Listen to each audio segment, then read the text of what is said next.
Hello all, welcome to my channel All Set Ready. So இன்னைக்கு நம்ம பார்க்க போற கான்செப்ட் என்னன்னு பாத்தீங்கன்னா டயர். ஓகேங்களா? ஃபர்ஸ்ட் பேசிக்ல இருந்து போலாம். சோ இன்னைக்கு எல்லார்கிட்டயும் பாத்தீங்கன்னா ஒரு சைக்கிளோ, காரோ, பைக்கோ இது மூணுமோ கண்டிப்பா வீட்ல இருக்கு. எல்லாத்துலயும் பாத்தீங்கன்னா கண்டிப்பாவே டயரும் இருக்கு. ஓகேங்களா? அந்த டயர்னால தான் நமக்கு என்னென்ன கிடைக்குது பாத்தீங்கன்னா கம்ஃபர்ட், ஒரு நல்ல ரைட் ஹேண்டிங், மூணாவது பாத்தீங்கன்னா பிரேக்கிங். இது மூணுமே டிபெண்ட் பண்ணி தான் இருக்கு. நீங்களே பார்த்தீங்கன்னா கொஞ்ச நாள் நம்ம ஓட்டிகிட்டே இருக்கிறோம் கார் திடீர்னு பார்த்தீங்கன்னா ஒரு நாள் கம்ஃபர்ட் கம்மியாகும், ஒரு நாள் பிரேக்கிங் கம்மியாகும். அப்போ என்ன பண்ணுவோம், அலைன் பண்ணுவோம், பேலன்சிங் பண்ணுவோம், இல்லை டயரில் ஏதாவது பிரச்சனை நம்ம ஃபஸ்ட்டு அங்கே தான் போய் செக் பண்ணுவோம். கரெக்டாக? ஸோ அந்த அளவுக்கு முக்கியமான ஒரு பாயிண்ட்னு பார்த்தீங்கன்னா டயரில் தான் இருக்குது. ஓகேவா? இப்போ நம்ம டேரெக்டாக கண்டென்ட்குள்ளே போகலாம். ஸோ நம்ம லாஸ்ட் வீடியோவில் பார்த்தீங்கன்னா ஒரு ப்ராப்பரான இன்ஜின் ஆயில் எப்படி வாங்கணும் அப்படின்றத பார்த்தோம். ஸோ ஒரு இன்ஜின் ஆயில் வாங்கும்போது அதுக்கு விஸ்காசிட்டி இண்டெக்ஸ் என்ன, பர்ஃபார்மன்ஸ் ரேட் என்ன, இது நம்ம எப்படி பார்த்து வாங்கணும் எல்லாமே தெரிஞ்சுக்கிட்டோம் ஒரு இன்ஜின் ஆயில் வாங்குறதுக்கு. அதே மாதிரி நம்ம காரை டயர் வாங்குறதுக்கும் பார்த்தீங்கன்னா சில பேராமீட்டர்ஸ் இருக்குது. அதில் என்னன்றதை ஃபஸ்ட் நம்ம தெரிஞ்சுக்கணும். அதுக்கு முன்னாடி டயரில் என்னென்ன கொடுத்துருக்காங்க அப்படின்றத நம்ம ஃபஸ்ட்டு படிக்க தெரிஞ்சிருக்கணும். ஓகேவா? அதில் என்ன டீட்டெயில்ஸ் இருக்குன்றது தெரிஞ்சுக்கிட்டு நமக்கு என்ன தேவைன்றதை நம்ம பார்த்து வாங்கலாம். இப்போ இதுதான் டயரு. ஸோ டயரில் ஃபஸ்ட்டு எடுத்து வந்து பார்த்தீங்கன்னா டயரோட பிராண்ட் நேம் மென்ஷன் பண்ணிருப்பாங்க. ஸோ இது பார்த்தீங்கன்னா yokohama. அடுத்தது பார்த்தீங்கன்னா ஒரு மேக்ஸிமம் லோடு ஒரு டயராக எவ்வளோ கேரி பண்ண அப்படின்னு பார்த்தீங்கன்னா 475 kg. இந்த வேர்ட் ஞாபகம் வச்சுங்க. ஸோ 475 ரொம்ப முக்கியம். ஓகேங்களா? அது மேக்ஸிமம் எவ்வளோ PSI தாக்க முடியும்னா 51 PSI வரைக்கும் காத்தடிக்க முடியும். ஓகேங்களா? அடுத்த சைடில் என்ன இருக்குன்னு பார்த்தீங்கன்னா இந்த டயரோட கன்ஸ்ட்ரக்ஷன். ஸோ அதுக்கு என்னென்ன மெட்டீரியல் யூஸ் பண்ணிருக்காங்க, ஸோ சைடு வாலுக்கு பாலிஸ்டர், அந்த டீட்டெயில்ஸ் எல்லாம் கொடுத்துருக்காங்க. நெக்ஸ்ட் ஒரு ISI சீல் இருக்கும். அடுத்தது பார்த்தீங்கன்னா இதுதான் ரொம்ப முக்கியம். So year of manufacturing. இதில் பார்த்தீங்கன்னா 35th week of 2022. புரியுதுங்களா? ஸோ 35th week of 2022 அப்படின்னா இது ரொம்ப லேட்டஸ்ட் டயர் அப்படியே நீங்கள் புரிஞ்சுக்கலாம். நெக்ஸ்ட்டு பார்த்தீங்கன்னா எர்த் 1 அப்படின்றது model name. So yokohama earth 1. So இதுதான் அந்த டயரோட மாடல் நேம். இந்த டயருக்குன்னு ஒரு பார்ட் நம்பர் இருக்கும் அந்த பிராண்டில் பார்த்தீங்கன்னா. ஸோ E400 இதை தெரிஞ்சிங்கன்னா கூட இந்த டயர் காமிச்சிடும். ஓகேங்களா? நெக்ஸ்ட்டு முக்கியமானது தான் இதுதான் வந்துட்டு டயரோட சைஸு. இதில் என்ன கொடுத்துருந்ததுன்னா 175, 65, R14. ஸோ இதுதான் அந்த டயரோட சைஸு. ஓகேங்களா? அப்போ 175 அப்படின்றது என்னென்னு பார்த்தீங்கன்னா இந்த டயரோட வித்து, நான் கைச்சிருக்கேன் அந்த வித்து, அதுதான் அந்த 175 செக்ஷன் டயர்னு சொல்லுவாங்க. நெக்ஸ்ட்டு 65ன்றது சைடு வாலோட ஹைட்டு. ஸோ இந்த சைடு வாலோட ஹைட்டு. ஓகேங்களா? நெக்ஸ்ட்டு இது பார்த்தீங்கன்னா ஆறுனா ரேடியல். ஸோ இது நம்ம டயர் வந்து ரேடியல் டயரா, அதனால் இது வந்துட்டு 6. நெக்ஸ்ட்டு 14. ஸோ ரிமோட சைஸ் வந்து 14 இன்ச்சு, அதுதான் அந்த R14. So 175, 65, R14. நெக்ஸ்ட்டு 82. இதுதான் பார்த்தா லோட் இண்டெக்ஸ். நம்ம முன்னாடி பார்த்தோம் பார்த்தீங்களா இந்த ஒரு டயர் எவ்வளோ வெயிட் கேரி பண்ணுன்ட்டு 475 kg. ஸோ இந்த 82ன்றது ஸ்பெசிஃபை பண்ணணும், அந்த 475 kg ஸ்பெசிஃபை பண்ணும். இது என்னன்றதை நான் கிளியராகவே எக்ஸ்பிளைன் பண்ணுறேன். அடுத்தது ஹெச்ன்றது ஸ்பீட் ரேட்டிங். இந்த டயர் எவ்வளோ ஸ்பீடு இதெல்லாம் ஹேண்டில் பண்ண முடியும் அப்படின்றதான் இந்த ஹெச். இந்த 175, 65, R14, 82H இந்த டீட்டெயில்ஸ்லாம் பார்த்தீங்கன்னா யூசர் மேனுவலில் கிளியராகவே கொடுத்துருப்பாங்க. ஸோ நீங்கள் டயர் மாற்றும் போது இந்த 80 அதில் கொடுத்துருக்க அந்த லோட் இண்டெக்ஸ் அண்ட் ஸ்பீட் இண்டெக்ஸை குறைச்சி வாங்கக்கூடாது. 82க்கு மேலே இருக்கிறது வாங்கலாம், ஹெச்சுக்கு மேலே இருக்கிறது வாங்கலாம், தவிர அது கீழே இருக்கிறது நீங்கள் வாங்கவே கூடாது. ஏன்னா இந்த காரோட லோட் கெப்பாசிட்டி இதுதான் மினிமம் தாக்கு பிடிக்கும். ஸோ நீங்கள் இதுக்கப்புறம் வாங்கினா இது ஆறு இதுக்கு மேலே அப்படி தான் நீங்கள் வாங்கணும். நெக்ஸ்ட் பார்த்தீங்கன்னா tubeless steel belted radial tyre. So இப்போ வரது எல்லாமே ரேடியல் டயர்ன்றது எல்லாருக்குமே தெரிஞ்ச ஒன்று தான். இவ்வளோ தாங்க டயர் பார்க்குறது. நெக்ஸ்ட் கேள்வி என்ன வரும்னா, நீங்கள் போட்டிருக்க டயரில் இது எல்லாமே இருக்குது, எல்லா டயர்லையுமே இது இருக்குமா அப்படின்னு கேட்பீங்க. கரெக்டாக? கண்டிப்பாக இருக்குங்க. அதுக்கு இன்னொரு சாம்பிள் கையோட இது பார்த்தீங்கன்னா சிஎட் டயரு. இதுலேயும் பார்த்தீங்கன்னா அதே மாதிரி தான் ஃபுல் டீட்டெயில்ஸ் கொடுத்துருக்காங்க. ஸோ என்ன கன்ஸ்ட்ரக்ஷன் மேட் பண்ணியிருக்காங்கன்ற டீட்டெயில்ஸ் இருக்குது. அடுத்தது மேக்ஸிமம் லோடு இது பார்த்தீங்கன்னா 437 kgன்னு கொடுத்துருக்காங்க. 44 PSI maximum PSI, made in India, ISI simple இருக்குது. அடுத்தது அதோட பார்ட் நம்பர் இருக்குது.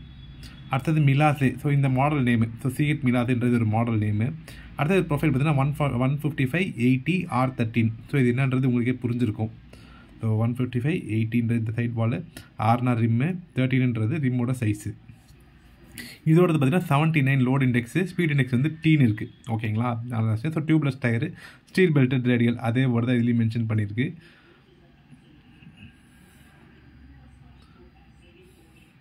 இதுதான் முக்கியம். ஸோ இயர் ஆஃப் மேனுஃபேக்சர் பார்த்தீங்கன்னா 32nd week of 16. So 2016 model. So 32nd week of 2016 model tyre இது. ஓகேங்களா? ஸோ இதுலேயும் எல்லா டீட்டெயில்ஸும் கவர் ஆகிருக்கும். இதே மாதிரி தான் உங்கள் டயரில் நீங்கள் செக் பண்ணி பார்த்துக்கோங்க. ஸோ இப்போ டயர் எப்படி படிக்கிறதுன்றது ஃபுல்லாக தெரிஞ்சுக்கிட்டாச்சு. இப்போ அடுத்த கொஷின் என்ன வரும்னு பார்த்தீங்கன்னா, என் காருக்கான கரெக்ட் சைஸ் நான் எங்கே போய் கண்டுபிடிக்கிறது அப்படின்றத அடுத்த கேள்வியாக வரும். அதை எங்கே போய் பார்க்கணுன்றதையும் பார்த்துருவோம் கையோட. இப்போ நம்ம கார் டோரை போய் ஓப்பன் பண்ணோன்னு வச்சுக்கோங்களேன், அந்த சைட் பேனலில் கண்டிப்பாக ஒரு எங்கேயாவது எழுதியிருக்கும். ஸோ இங்கே பார்த்தீங்கன்னா ஒரு ஸ்டிக்கர் இருக்கா, இந்த ஸ்டிக்கரில் பாருங்கள்.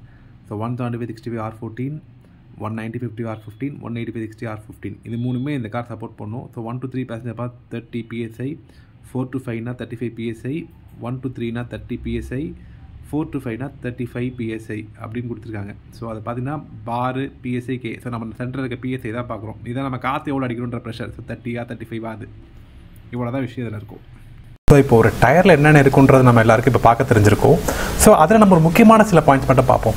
ஸோ அதில் நம்ம பார்த்ததில் முக்கியமான 2 இது பார்த்தீங்கன்னா, ஒன்று வந்துட்டு 175 65 6 14 82 H, இது ஒரு முக்கியமான ஒன்று பார்த்தோம்.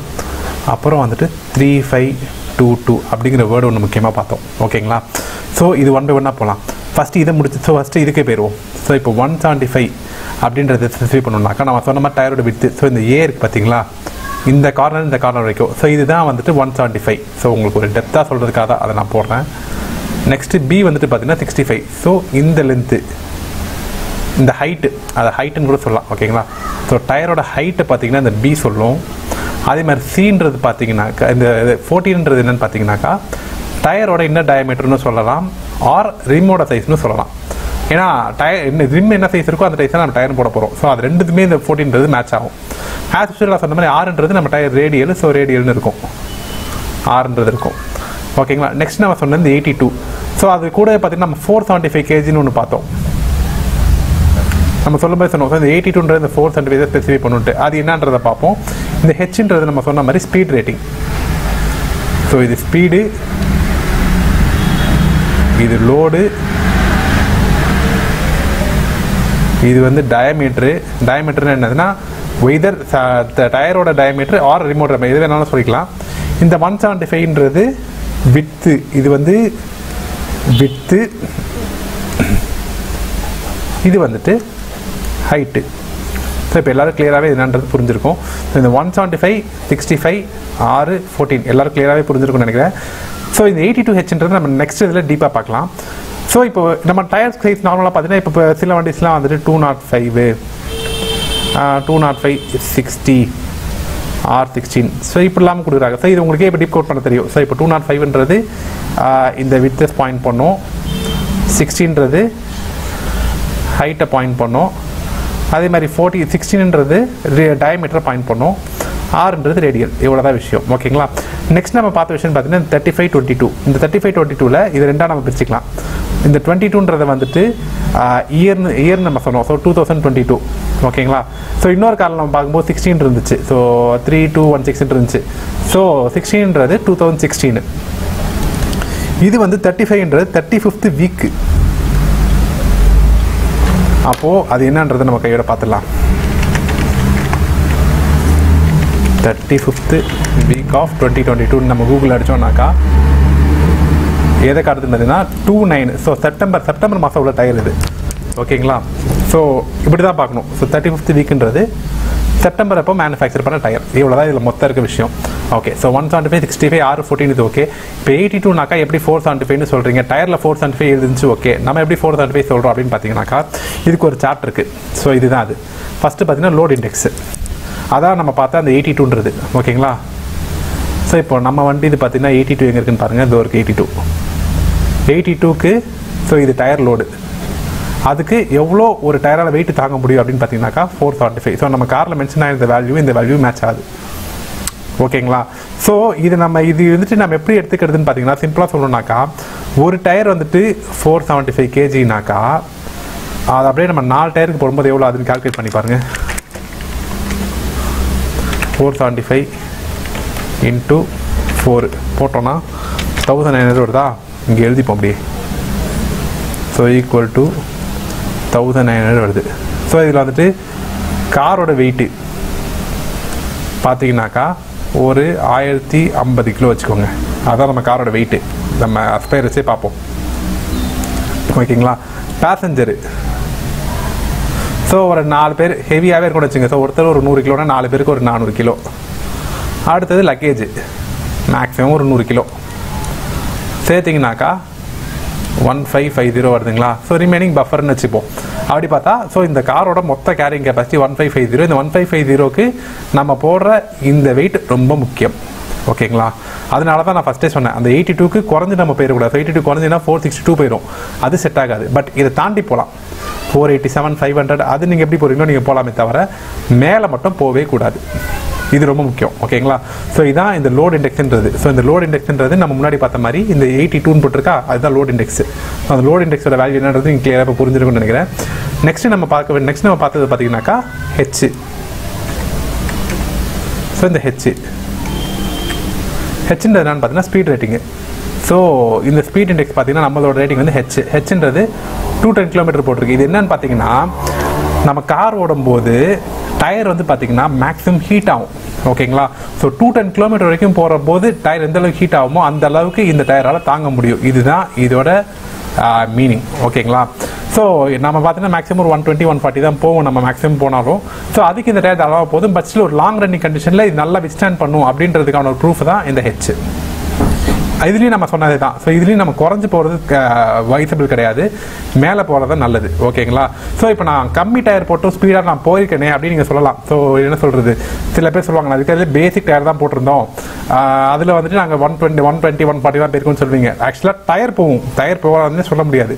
நீங்கள் பேசிக்காக உள்ள டயர் போட்டுவிட்டு 160 போக முடியும். ஆனால் என்னன்னா ஹையர் ஹீட் ஆகும்போது டயர் பர்ஸ்டாக இருக்க அந்த சான்சஸ் ஜாஸ்தி இருக்குது. ஏன்னா அதில் மேட் பண்ணியிருக்க அந்த compound it is not fit for higher temperatures. அந்த ஒரு ரீசனுக்காக தான் இது பார்க்குறது. ஓகேங்களா. ஸோ இது இப்போவும் பார்த்தீங்கன்னா இது இதுக்கு மேலே இருக்கிற மாதிரியே பார்த்து வாங்கிக்கிங்க, அதுதான் என்றைக்குமே நல்லது. ஸோ இதுதான் மொத்த விஷயமுமே. ஓகே. இப்போது நம்ம நெக்ஸ்ட் என்ன பார்க்கலாம்னு பார்த்தீங்கன்னா நம்ம காருக்கு எந்த டயர் பெஸ்ட்டாக இருக்குன்னு பார்த்தீங்கன்னா 99% மேனுஃபேக்சர் ரெக்கமெண்டட் டயர் போடுறது தான் பெஸ்ட்டு. ஏன்னா அவங்க காரில் டயரை கொடுக்கும்போதே பல ரிசர்ச் பண்ணி தான் கொடுத்துருப்பாங்க. நிறைய விஷயம், comfort, riding, handling, breaking, fuel economy எல்லாத்தையும் சேர்த்து கன்சிடர் பண்ணி தான் உங்களுக்கு அந்த டயரை மென்ஷன் பண்ணியிருப்பாங்க. அதை வச்சு பார்க்கும்போது நம்ம தாராளமாக அதுக்கு போகிறது நல்லது. அதையும் தாண்டி சில பேருக்கு இன்னும் கொஞ்சம் கம்ஃபர்ட் வேணும், எனக்கு ரைட் ஹேண்ட்லிங் கம்மியானாலும் பரவாயில்ல, மைலேஜ் கம்மியானாலும் பரவாயில்ல அப்படிங்கிற பட்சத்தில் அதில் நிறைய டயர்ஸ் இருக்குது. ஸோ லோ ப்ரொஃபைல் டயர்ஸ் இருக்குது, இன்னும் கொஞ்சம் அப்சைஸ் பண்ணி பெரிய டயர் போடுறது இருக்குது. அதெல்லாம் என்னன்றது நம்ம நெக்ஸ்ட் பார்க்கலாம். பட் இப்போதைக்கு நம்ம OEM சேனல்லே ஃபிக்ஸ் ஆகிக்கிறது நல்லதுன்றதை மட்டும் வச்சுக்கலாம். ஓகேங்களா. ஸோ இதோட இந்த விஷயம் முடியுது. நம்ம நெக்ஸ்ட் என்ன பார்க்குறோம் பார்த்தீங்கன்னாக்கா இப்போ டயரை பற்றின ஸ்பெசிஃபிகேஷன்லாம் தெரிஞ்சு, ஸோ டயர் எப்படி ரீட் பண்ணுன்றது தெரிஞ்சு. நெக்ஸ்ட் ஒரு டயர் நம்ம எப்போ மாற்றுவோம்னு பார்த்தீங்கன்னா டயர் ஃபுல்லாக போன் ஆனதுக்கப்புறம் தான் மாற்றுவோம். அப்போ நம்ம டயர் எப்போல்லாம் மாற்றணுங்கிற விஷயம் நமக்கு கிளியராக தெரிஞ்சிருக்கணும். ஓகே. ஸோ இப்போ நம்ம டயர் எப்போல்லாம் மாற்றணுன்றதை நம்ம தெரிஞ்சுக்கணும் அப்படின்னாக்கா ஸோ டயரோட லைஃப் அதுதான் நம்ம ஃபஸ்ட்டு தெரிஞ்சுக்கணும். ஸோ ஒரு டயரோட லைஃப் பார்த்தீங்கன்னா 4 years சொல்லுவாங்க. ஓகேங்களா. பட் இது வந்துட்டு 5 to 6 years வரைக்கும் வரும். ஓகேங்களா. ஸோ ஜென்ரல் தம் ரூல் படி பார்த்தீங்கன்னா ஒரு 5 yearsலேயே எப்போவுமே மாற்றி பழகிறது ரொம்ப ரொம்ப நல்ல விஷயம். என்ன ரீசன்னு பார்த்தீங்கன்னாக்கா டயர் பார்த்தீங்கன்னா நம்ம ஓட்டுறோமோ ஓட்டலையோ அந்த ஏஜ் ஆக அந்த ரப்பர் காம்பவுண்ட் பார்த்தீங்கன்னா ஹார்டாயிரும், தானாகவே ஹார்டாயிரும். அதுதான் அதில் ஒரு பெரிய விஷயமே. அது ஹார்ட் ஆகும்போது என்ன ஆகும்னா தானாகவே ஹேண்ட்லிங் கட் ஆகும், பிரேக்கிங் கட் ஆகும், எல்லாத்தையும் உங்களுக்கு நல்லா டிஃபென்ஸ் சரியாக ஆரம்பிக்கும். ஏன் ட்ரைவ் பண்ணும்போது நாய்ஸே ரொம்ப ஜாஸ்தியாயிரும். ஸோ எப்போவுமே 4 yearsல மாற்றுறது நல்லது. பட் 5 years மேக்ஸ் நீங்கள் போகிறது தப்பு இல்லை. 5 yearsல எப்போவுமே மாற்றிடுங்க. நான் வந்துட்டு ஒரு டயரோட லைஃப் டைம் 40,000 ஜென்ரலாக சொல்லுவாங்க. பட் அதுவுமே பார்த்தீங்கன்னா ட்ரூ கிடையாது. ஏன்னா எல்லாமே ஓட்டுற கண்டிஷனை பொறுத்து தான். ஏன்னா சில பேர் 4 yearsல 80,000 ஓட்டின வண்டிலாம் நான் பார்த்துருக்கேன். அதுவும் டயர் நல்ல கண்டிஷன்லேயே தான் இருக்கும். அப்பயும் கூட பார்த்தீங்கன்னாக்கா அந்த மாதிரிலாம். ஸோ அதாவது அந்த 4 yearsக்குள்ளே நீங்கள் எந்த அளவுக்கு யூட்டிலைஸ் பண்ணிக்கிறீங்கன்றது அது உங்கள் கையில் தான் இருக்குது. ஓகேங்களா. அதே மாதிரி இன்னொன்று பார்த்தீங்கன்னா ஏஜ் நிறைய பேர் பார்த்தீங்கன்னா பழைய டயர்லாம் வச்சுருப்பாங்க. ஸோ கார் டயர் நல்லா ஏஜ் என்னன்னு பார்த்தீங்கன்னா கிராக் விடும். அப்புறம் அந்த சைடு வாலில் பார்த்தீங்கன்னா அதில் ஒரு சின்ன கிராக் இருக்கும். இதெல்லாம் என்ன பண்ணணும்னு பார்த்தீங்கன்னா ஒரு ஸ்டேஜில் பர்ஸ்ட் ஆகிறதுக்கான என்ன சொல்கிறது நம்மளே வழி கொடுத்த மாதிரி ஆயிரும். ஸோ என்றைக்குமே ஒரு தம் ரூலாக 5 yearsல மாற்றுறது ஒரு பழக்கமாக வச்சுக்கோங்க. அதான் ஒரு நல்ல விஷயம். ஓகேங்களா. ஸோ இதுதான் டயரோட லைஃப்பை பற்றி நம்ம பார்க்கணுன்னா இவ்வளோ தான் விஷயம் இருக்குது. அடுத்தது நம்ம என்ன தெரிஞ்சுக்கலான்னு பார்த்தீங்கன்னா டயரோட டைப்ஸ் என்ன பார்ப்போம். ஸோ டைப்ஸ் பார்த்தீங்கன்னாக்கா நம்ம யூசேஜை பொறுத்து தான். டைப்ஸ்ன்றது ஒன்றுமே இல்லை, நம்ம யூசேஜை பொறுத்து தான். ஸோ நம்ம வந்துட்டு ஹைவேல மட்டும் ஓட்ட போகிறோமா இல்லை சிட்டி ப்ளஸ் ஹைவே மாற்றி ஓட்டுவோமா, ப்ளஸ் வில்லேஜ் ரோடு கூட வச்சுப்போமே. ஏன்னா நம்ம ஊரில் பாதி வில்லேஜ் தான் இருக்குது. ஓகேங்களா. மெஜாரிட்டி வில்லேஜ் தான். நெக்ஸ்ட்டு வந்துட்டு ஆஃப் ரோடு. ஓகேங்களா. ஸோ இந்த ஒரு கண்டிஷனுக்குமே ஒரு டயர் இருக்குது. ஸோ ஹைவேல மட்டுமே யூஸ் பண்ணுறவங்களுக்கு சாஃப்ட் காம்பவுண்ட் டயர்ஸ்னு சொல்லுவாங்க. அதில் பார்த்தீங்கன்னா டயர் நாய்ஸே சுத்தமாக இருக்காது, உள்ள ரொம்ப ஸ்மூத்தாக இருக்கும், ஹை ஸ்பீட்லேயும் ரொம்ப நல்லா இருக்கும், சுத்தமாக சவுண்ட் வராது. ஸோ அது வந்து சாஃப்ட் காம்பவுண்டு. ஆனால் இது என்ன பிரச்சனை இருக்குன்னு பார்த்தீங்கன்னா பஞ்சர் அடிக்கடி ஆகலாம். இன்கேஸ் நீங்கள் வில்லேஜ் ரோட்ஸ்குள்ளே போனீங்கன்னாக்கா ரொம்ப சென்சிட்டிவாக இருக்கும் டயர். ரொம்ப நாள் நம்ம சொல்கிற அளவுக்கு சும்மா கல் பட்டாலும் குடு பண்ணுறது கிடையாது. அதாவது ஜென்ரல் டயரை விட இது கொஞ்சம் சென்சிட்டிவாக இருக்கும் அப்படின்னு வச்சுக்கோங்க. ஓகேங்களா. நெக்ஸ்ட் பார்த்தீங்கன்னா சிட்டி ஹைவே வில்லேஜ். ஸோ இதுக்கு பார்த்தீங்கன்னாக்கா நம்ம என்ன சொல்கிறது, சாஃப்ட் ப்ளஸ் ஹார்டு இப்படி மிக்ஸ் அண்ட் மேட்சாக சில டயர்ஸ்லாம் இருக்குது. இது பார்த்தீங்கன்னா இதை விட பெட்டர் பஞ்சர் ரெசிஸ்டன்ட்டு. ஸோ இது ஆகிற அளவுக்கு இது பஞ்சர் ஆகாது. ஸோ இது வந்துட்டு பார்த்தீங்கன்னா நமக்கு ஹைலி ப்ரிஃபரபிள் இதுதான். 90% நம்ம ஊருக்கு நம்ம ஜென்ரல் ரைடிங் இதுதான் நல்ல விஷயம். ஸோ இதில் வந்து பார்த்தீங்கன்னா கம்பேரிட்டிவ்லி கொஞ்சம் ரோட் நாய்ஸ் அதிகமாக இருக்கும். ஆனால் ரைடு ஹேண்ட்லிங்லாம் பார்த்தீங்கன்னா கிட்டத்தட்ட மோரல்லஸ் இது சிமிலராகவே இருக்கும். இது நம்ம நார்மல் ரோடுக்கும் நல்லாயிருக்கும், ஹைவேக்கும் நல்லாயிருக்கும். மூணாவது பார்த்தீங்கன்னா off road tyres. So off ரோடுன்னு சொல்கிற வார்த்தையை சொல்கிறது உங்களுக்கு தெரிஞ்சிருக்கும். ஸோ அது எஸ்யூவிக்கோ இல்லை அந்த ஆஃப் ரோட் போகிற இந்த ஜிபிக்கு போடுறாங்க பார்த்தீங்களா, அவங்களுக்குலாம் தான் அதுக்குன்னே உள்ள டயர்ஸ். இதெல்லாம் பார்த்தா ட்ராக்ஷன் ஜாஸ்தி இருக்கும். ஸோ இது ஹைவேக்கு பக்காவாக சூட் ஆகுது. பட் ஆஃப் ரோடிங்குன்னே உள்ள டயர்ஸ். இது ஹை ஸ்பீடுக்கான டயர்ஸும் கிடையாது. இது நம்ம போடுறது இது கம்ப்ளீட்லி ஃபார் ஆஃப் ரோடு. இது வந்து பஞ்சர் ஆகிறதுக்கு 99% சான்ஸ் கிடையாது.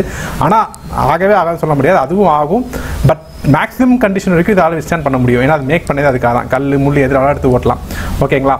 ஸோ இதில் எப்போவுமே நம்ம எது போடுறதுன்னு பார்த்தீங்கன்னாக்கா இதுக்கு போகிறது ஹைலி ப்ரிஃபரபிள். பட் அதுவும் டிபெண்ட்ஸ் தான், ஒருத்தங்களை பொறுத்து தான். கம்ப்ளீட்டாக ஹைவே ஓட்டுறவங்களுக்கு இது தேவைப்படாது, மிக்ஸ் அண்ட் மேட்சாக ஓட்டுறவங்களுக்கு இது எப்போவுமே நல்லது. ஸோ இதில் நிறையா பிரான்ச்சில் உங்களுக்கு எந்த பிராண்டில் எது வேணுமோ நீங்கள் தாராளமாக பார்த்து வாங்கிக்கலாம். ஸோ இதோட நம்ம இந்த வீடியோ முடிச்சுக்கலாம்னு நினைக்கிறேன். இதுக்கப்புறம் நம்ம டயரோட மெயின்டெனன்ஸ் என்ன, அதை எப்படி நம்ம மெயின்டைன் பண்ணணும் அப்படின்றது நம்ம நெக்ஸ்ட் வீக். ஸோ இப்போ டயரில் ஒரு கன்சியூமராக நம்ம பார்த்து வாங்க வேண்டிய விஷயங்கள் இவ்வளோ தான். ஸோ ஒரு சம்மரி மாதிரி பார்த்துடலாம். ஸோ ஃபஸ்ட் நம்ம என்ன பார்த்தோன்னா டயர் சைஸு, அது கூட லோட் இண்டெக்ஸு, அடுத்த ஸ்பீட் இண்டெக்ஸு. ஸோ டயர் வாங்கணுன்னா நம்ம என்னெல்லாம் பார்ப்போம்னு பார்த்தீங்கன்னா இதை ஃபஸ்ட்டு பார்ப்போம். ரெண்டாவது அந்த டயரோட மேனுஃபேக்சரிங் டேட்டு, இது ரொம்ப முக்கியமாக பார்த்துப்போம். நம்ம எப்போவுமே கொஞ்சம் ரீசெண்டாக இருக்கிற மாதிரி பார்த்துக்கணும். ஸோ மேக்ஸிமம் 6 monthsக்குள்ளே இருக்கிற மாதிரி வாங்கிக்கிறது என்றைக்குமே நல்லது. மூணாவது பார்த்தீங்கன்னாக்கா பிராண்டு, பிராண்டில் காம்பவுண்டு. ஸோ அது ஹார்டா இல்லை சாஃப்ட்டு ப்ளஸ் ஹார்டா இல்லை கம்ப்ளீட்லி சாஃப்டா, அது எதுன்றது நம்மளோட யூசேஜ்க்கு ஏற்ற மாதிரி நம்ம சூஸ் பண்ணிக்கிறது. நாலாவதாக பார்க்க வேண்டியது பிராண்டு. ஓகேங்களா. ஸோ பிராண்டு பார்த்தீங்கன்னா மார்க்கெட்டில் இருக்க எல்லா பிராண்டுமே நல்ல பிராண்டு தான். எல்லா பிராண்ட்லையுமே இந்த 3 டைப் ஆஃப் டயர்ஸுமே இருக்கும். அதில் நமக்கு எது வேணுன்றதை நம்ம சூஸ் பண்ணிக்கலாம். மேனுஃபேக்சரேட் நம்மளே கண்ணுக்கு நேராக செக் பண்ணி வாங்கிக்கலாம். நம்மளோட tyre size, load index, speed index இது எல்லாமே மேட்ச் ஆகிற மாதிரி இந்த பிராண்டில் என்ன இருக்குன்றதை பார்த்துக்கலாம். ஆனால் எப்போவுமே நல்ல ரெப்யூட்டடாக கரண்ட்டில் ஓடிட்டு இருக்க ஒரு பிராண்டாக வாங்கிக்கிங்க. அதுதான் ரொம்ப முக்கியம். ஏன்னா அப்போ தான் நமக்கு வாரண்ட்டி கிளைம்லாம் ஈஸியாக இருக்கும். ஓகேங்களா. ஸோ ரெண்டாவது விஷயம் நம்ம பார்க்கணுன்னு பார்த்தீங்கன்னாக்கா வாரண்ட்டி தான். ஸோ இப்போ ஒரு ட்ரெண்டாக போய்ட்டு இருக்கு என்னன்னு பார்த்தீங்கன்னாக்கா அன்கண்டிஷனல் வாரண்ட்டி அப்படிங்கிறது நிறையா கம்பெனியில் வந்துட்டு கொடுத்துட்ருக்காங்க. ஸோ அது டேர்ம்ஸ் அண்ட் கண்டிஷன் படித்து பார்த்தீங்கன்னா உங்களுக்கு கிளியராக புரியும். ஸோ 4 years வரைக்கும் கொடுக்குறாங்க இப்போ மேக்ஸிமம். சில கம்பெனி 2 to 4 years வரைக்கும் தராங்க, அது டிபெண்ட்ஸு. ஸோ அது கொஞ்சம் பார்த்து வாங்கிக்கிங்க. அந்த டேர்ம்ஸ் அண்ட் கண்டிஷன் மட்டும் கொஞ்சம் கிளியராக படிச்சுக்கோங்க. ஸோ அந்த மேனுஃபேக்சரிங் டிஃபெக்ட்னால எந்த பிரச்சனை வந்துச்சு அப்படின்னாலுமே they are completely replacing the tyre for free of cost. ஓகேங்களா. ஸோ இதை ஞாபகத்தை வச்சுக்கிட்டு நெக்ஸ்ட் டைம் டயர் ஆகும்போது வாங்கிக்கிங்க. ஸோ இதோட நம்ம இந்த வீடியோ முடிச்சிக்கலாம். ஸோ மறக்காம உங்கள் சேனல் லைக் பண்ணுங்கள், ஷேர் பண்ணுங்கள், சப்ஸ்கிரைப் பண்ணுங்கள். இதே மாதிரி இன்னும் நிறையா கண்டென்ட்ஸ் வந்துக்கிட்டே இருக்கிறது. தேங்க்யூ.